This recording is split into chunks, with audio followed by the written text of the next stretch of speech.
Hello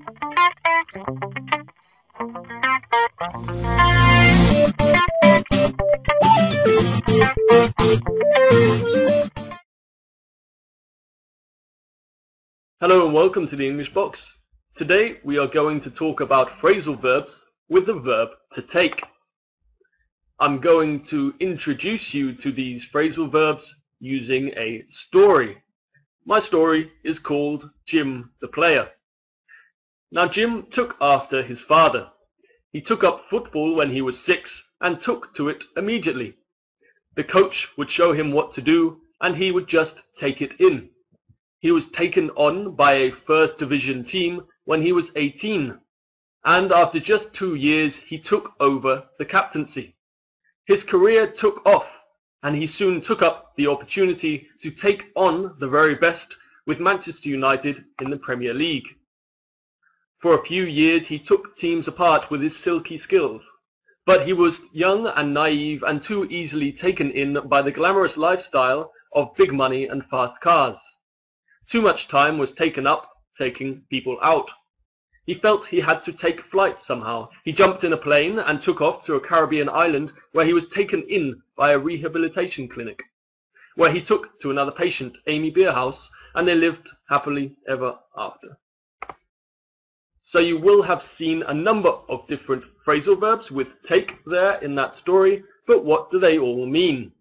Well, with to take after, this means to resemble or to be similar to somebody. For example, he takes after his father more than his mother, so his looks and his personality are more similar to his father's than his mother's. The next one, to take up.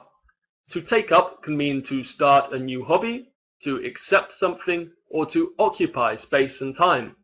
So I took up football means I started playing football. I took up a job means I accepted a job.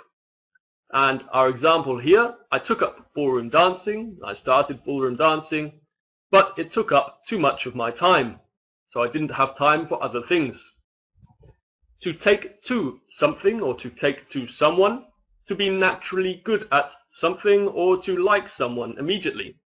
For example, she really took to learning Spanish after her holiday in Valladolid.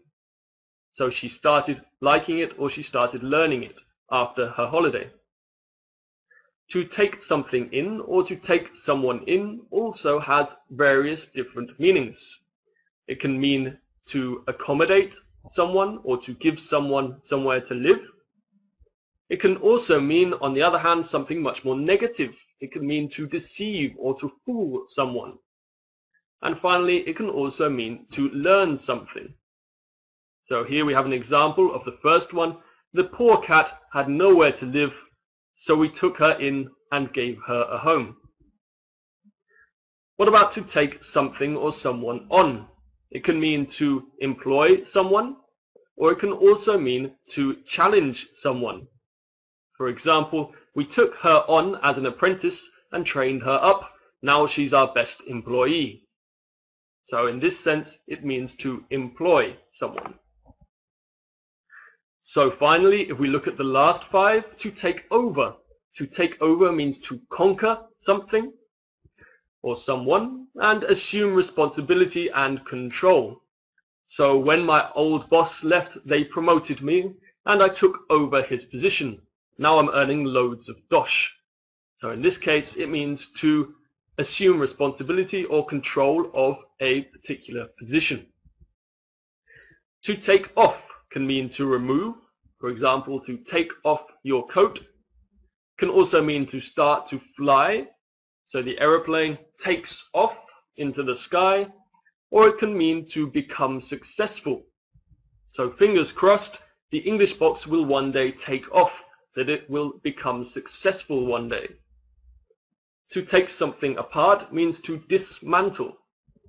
For example, when I was a kid, I used to take motors apart and then rebuild them.